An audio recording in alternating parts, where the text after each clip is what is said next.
예비반 학생들과 학부모님들께서 가장 많이 궁금해하시는 질문 네 번째입니다.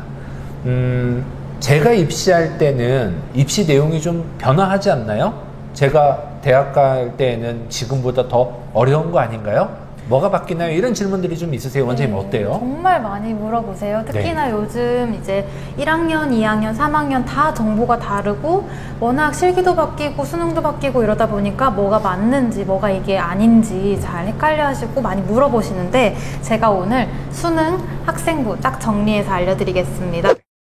네, 우선 수능부터 살펴보면 2021학년도에서 2022학년도로 바뀌면서 되게 많은 부분이 변화가 생겨요. 네. 수능 위주 전형으로 뽑는 대학이 30% 이상으로 확대가 되고 일단은 수능에서도 국어랑 수학 부분에 큰 변화가 생기는데요.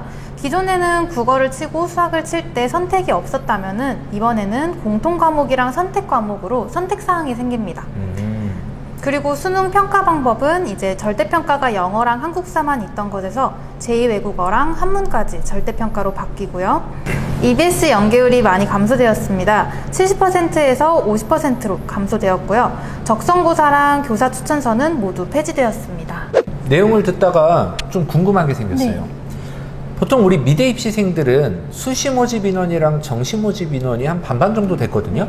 근데 이제 뭐 수능 위주가 확대된다고 하는데 30% 이상이라고 하니까 좀 이해가 잘 안 되네요. 이 부분은 또 생각하셔야 되는 게 이 발표는 인문계열, 자연계열 학생들을 다 통틀어서 얘기를 해주는 거고요. 네. 미대 입시 학생들 같은 경우에는 기존과 좀 비슷하다고 생각하시면 될 것 같아요. 네, 그렇군요. 또 하나 좀 특징적인 게 있었는데요. 이제 학생부 종합전형을 준비하는 친구들이 있잖아요. 교사 추천서가 폐지가 됐어요. 그러면 어떻게 보면 이제 교사 추천서에 좀 좋은 내용을 받으려고 그동안 이제 학교 생활도 좀 더 티나게 노력을 하고 이렇게 해왔는데 그러면 이제 우리는 어디에서 어필을 해야 돼요? 사실 이제 교사 추천서가 대학교 입장에서 변별력이 없다고 판단이 된 거죠. 그래서 지금처럼 학종을 준비하던 학생들은 자기소개서랑 미술활동 보고서에 조금 더 투자를 해주시면 될 것 같습니다. 네, 잘 알겠습니다. 다음 또 변화한 내용은 뭐가 있을까요? 네, 이제 학생부를 한번 살펴볼게요. 학생부 같은 경우에는 변화하는 상황이 너무 많아서 제가 중요한 몇 가지만 짚어드리겠습니다. 네. 우선 인적사항 같은 경우에서는 부모 정보는 다 사라지게 됩니다. 학생 정보만 남아있게 되고요. 수상 경력이 학기당 1개로 개수 제한이 생기게 됩니다. 그리고 자격증 같은 경우에는 아예 대입 자료로 미제공이 되고요. 봉사활동 같은 경우에도 이제 특기사항을 기재할 수 없게 됩니다. 동아리 활동에서도 동아리 개수가 제한이 생기고요. 동아리 이름, 동아리 소개 정도만 생기부에 들어갈 수 있습니다. 소논문은 아예 기재가 금지되고요. 청소년 단체 같은 경우에도 학교 밖 활동은 아예 기재가 불가하게 됩니다. 그리고 특기사항 같은 경우에 원래 3,000자 정도를 쓸 수 있었어요. 근데 1,700자로 축소됩니다. 그리고 방과후 활동도 정말 많이 물어보시는데 방과후 활동이 아예 기재가 불가하게 됐습니다. 그리고 행동특성, 학생에 대한 종합의견란도 1,000자에서 500자로 절반이나 축소되었습니다. 대체적으로 좀 많이 간소화됐네요. 네, 맞아요. 그리고 어떻게 보면 스펙을 쌓기 위한 스펙 관리가 이제 많이 줄어들고 어떻게 보면 좀 핵심적인 거에 집중을 할 수 있게 해주니까 학생들의 불필요한 시간 소요도 많이 줄어들 것 같아요. 네, 맞아요. 그리고 이어서 미술대학도 많이 궁금해 하실 것 같아요. 그래서 미술대학에서 생기는 변화도 한 줄로 요약해 드리겠습니다.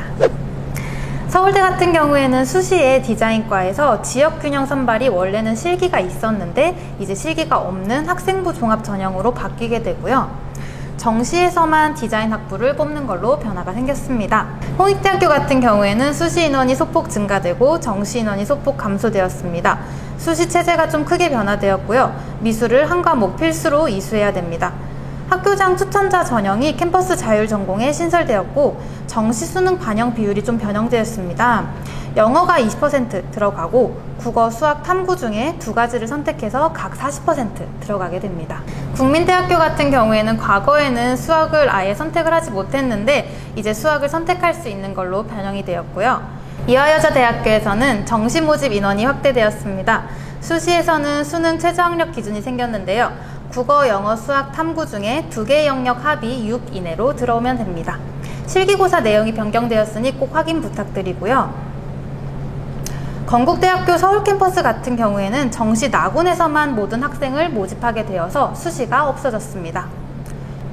성균관대학교랑 고려대학교는 정시 나군에서 둘 다 정시 가군으로 변형이 되었습니다. 세종대 같은 경우는 패션 디자인학과에서 인체 색채 소묘만 할 수 있었는데 기초 디자인을 선택할 수 있게 변화되었고, 중앙대 안성 캠퍼스는 수시 학생부 교과 전형이 폐지되었습니다. 네, 이렇게 원장님께서 수능, 학생부, 그리고 미술 대학들의 세부 변화까지 설명을 잘 해주셨어요. 이렇게 꼼꼼하게 설명을 해주시니까 저도 이해가 되게 잘 됐고요. 또 아이들을 지도하는 입장에서 어떤 것들을 준비하고 또 어떤 전략을 세워야 될지 생각이 좀 많아지는 정보였습니다. 아주 유익했습니다. 저희가 준비한 내용은 이제 4번째 질문은 여기에서 이제 마치고요. 이제 저희는 5번째 질문에서 만나도록 하겠습니다.